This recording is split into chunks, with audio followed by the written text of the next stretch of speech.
그러면 이 북방민족들이 성장하고 있었을 때 이 고려는 어떤 식으로 그들 국가들과 대외관계를 맺었는지 살펴보도록 하겠습니다.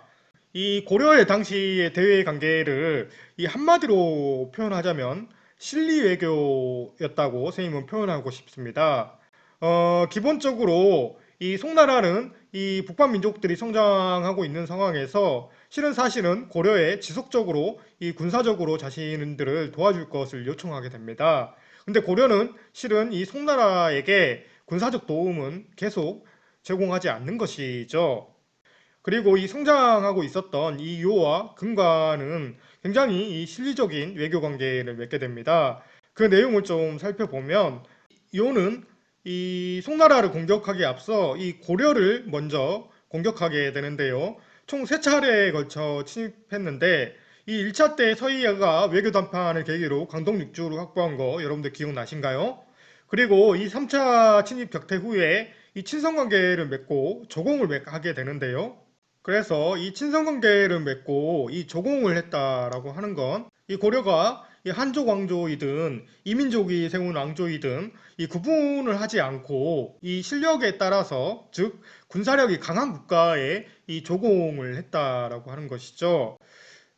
그래서 이게 여러분들 쉬운 일일 수도 있지만 이 조선 같은 경우는 여러분들 이 병자호란이라고 하는 사건 기억난가요?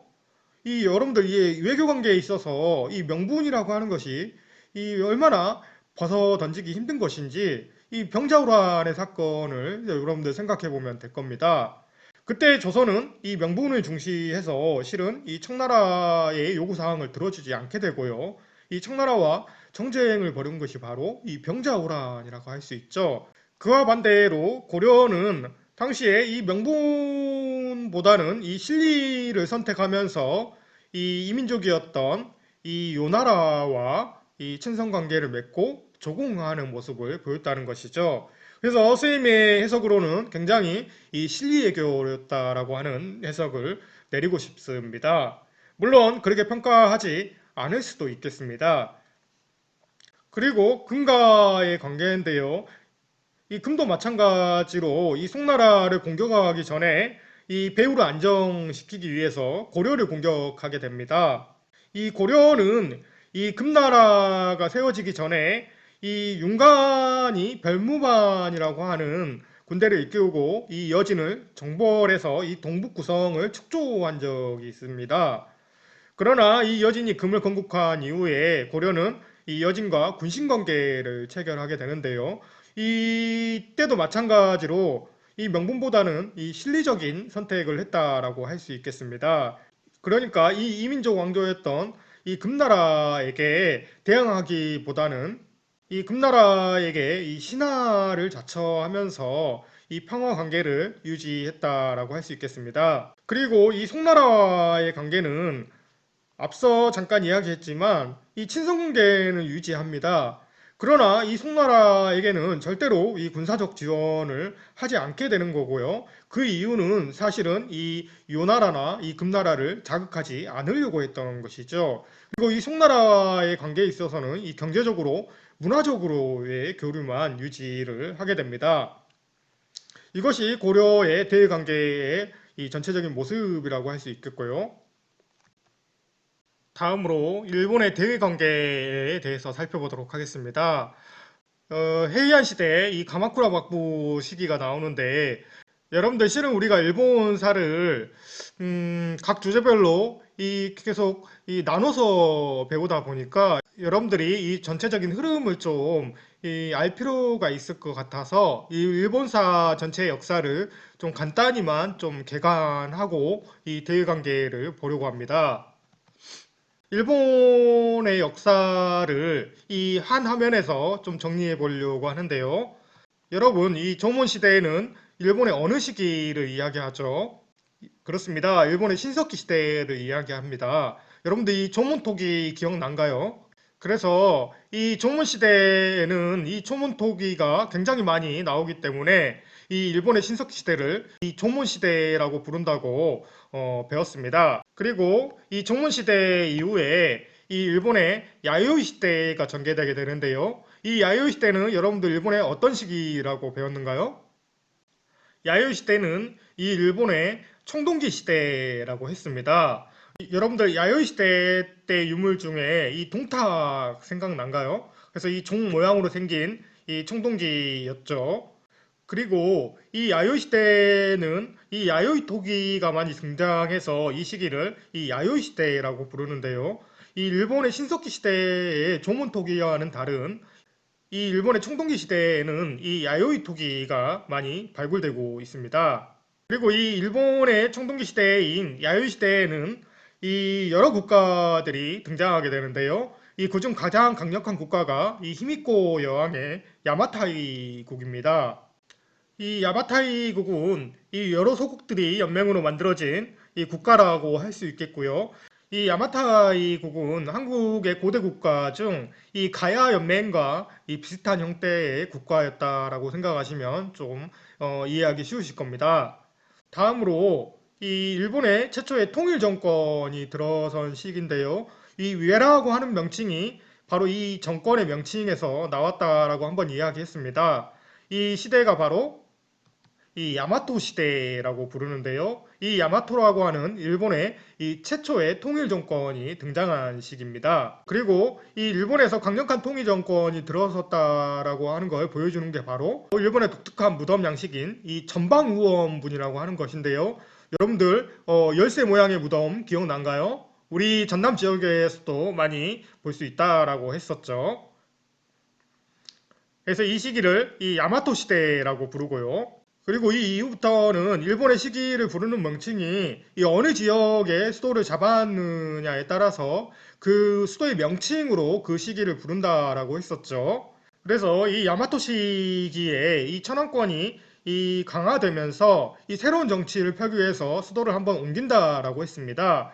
그래서 이 처음으로 수도를 옮긴 것이 바로 이 나라라고 하는 것이고요. 이 나라가 수도였던 시기를 이 나라 시대라고 할 수 있겠습니다. 이 나라 시대에는 메이지 유신 전 일본의 근대 이전에 천황권이 가장 강력했던 시기라고 할 수 있겠습니다. 그러나 이 나라 시대 말에 가면 이 천황권이 약화되게 되고요. 이 약화된 천황권을 한번 강화시키기 위해서 이 다시 한번 수도를 옮기게 됩니다. 그것이 바로 이 헤이안 시대고요. 이 헤이안 시대에는 이 천황권을 한번 다시 강화시켜 보기 위해서 이 수도를 이 헤이안으로 옮기게 되는데요. 이 헤이안은 지금의 교토를 이야기합니다. 이 헤이안 시대에는 이 천황이 자신의 권력을 강화시켜 나가려고 하는 노력이 실은 실패하게 되고요. 이 귀족들의 힘이 세진 시기라고 할 수 있겠습니다. 그리고 이 귀족들은 자신들의 사유지인 이 장원들을 소유하게 되고요. 그리고 이 장원들을 스스로 지키기 위해서 무사들을 고용하게 됩니다. 그것이 바로 우리가 사무라이라고 부르는 이 무사들의 등장이라고 할 수 있겠습니다. 그래서 이 해안 시대를 정리하면 이 귀족들의 힘이 강화된 시기고 이 장원들이 등장한 시기였고 그리고 이 장원들을 지키기 위해서 앞으로의 일본의 지배 세력으로 성장하는 이 무사들이 등장하는 시기였다라고 할 수 있겠습니다. 그리고 이 헤이안 시대 이후에는 이 무사들이 자신들의 정권을 세우게 되는데요. 이 무사 최초의 정권이 이 가마쿠라 막부입니다. 이 막부라고 하는 건 원래 이 전쟁터에 출정한 장군의 텐트를 의미합니다. 이후에는 이 일본에 등장한 이 무사 정권을 지칭하는 이 용어로 쓰이고요. 이 헤이안 시대에 등장한 무사들이 이 중앙의 정치에 관여하면서 힘을 키웠고 나중에는 자신들이 정치적 실권을 장악하게 됩니다. 그러면서 자신들의 정권인 이 막부를 열게 되고요. 이 막부의 최고 지도자를 쇼군이라고 부르는데요. 이 쇼군은 이 정치적 실권을 자기가 장악하고 당시 일본의 천황은 이 허수아비와 같은 존재로 모든 실권을 이 빼앗기게 됩니다. 그리고 이 천황이 이 실권을 되찾아온 것이 바로 근대의 메이지 유신 이후였다라고 할 수 있겠습니다. 그리고 이 막부는 이 무사 가문에 이 자신의 근거지인 지역에 이 행정청을 설치하면서 이 무사 정권을 지칭하는 의미가 됩니다. 그러니까 이 가마쿠라라고 하는 곳은 이 처음에 이 막부를 열었던 이 미나모토 요리토모라고 하는 인물의 근거지였고 이 근거지에 행정청을 세우면서 이 가마쿠라 막부라고 부르는 것이죠. 그리고 일본의 이 무사 정권은 쇼군의 가문이 바뀌면서 이 몇 차례 변화를 겪는데요. 이 아시카가 다카우지라고 하는 인물이 세우는 이 무로마치 막부가 세워지기도 하고요. 그리고 이 무로마치 막부가 쇠퇴하면서 이 전국에 있는 무사들이 실력을 겨루는 이 전국시대가 이 펼쳐지게 되기도 하고요. 그리고 이 전국시대의 혼란상을 정리한 것이 이 도요토미 히데요시라고 하는 인물인데요. 우리가 임진왜란을 배우면서 이 임진왜란을 일으킨 이 일본의 인물로 이 여러분들 배웠던 거 기억날 겁니다. 그래서 이 도요토미 히데요시에 의해서 전국시대가 통일되게 되고요. 이 도요토미 히데요시라고 하는 인물은 이 조선을 공격하는데 이 실패하면서 실은 막부는 열지 못하고요. 이 도요토미 히데요시의 이인자였던 이 도쿠가와 이에야스라고 하는 인물이 이 에도 막부를 열게 됩니다. 그리고 이 에도 막부는 일본 최후의 무사 정권이라고 할 수 있겠는데요. 이 에도 막부는 이 서구의 침략이라는 이 외부적 충격을 겪으면서 이 막부의 권위가 점차 흔들리게 되고요. 이 하급 사무라이들을 중심으로 한 이 새로운 세력들이 이 막부를 무너뜨리고 천황 중심의 국가로의 개혁을 단행하게 되는데요. 그것을 우리가 이 메이지 유신이라고 하죠. 그리고 이 메이지 유신이라고 하는 개혁을 통해서 일본은 이 근대 국가로 발돋움해 나갔다라고 할 수 있겠습니다. 그래서 이 조선 시대부터 메이지 유신 시기까지의 역사를 여러분들 간략히 한번 개관을 해봤습니다. 그래서 여러분들이 이 일본사를 너무 자세히 할 필요는 없지만 이 대략적인 일본사의 흐름은 여러분들이 좀 파악을 하고 있어야 되겠다라고 할 수 있겠습니다.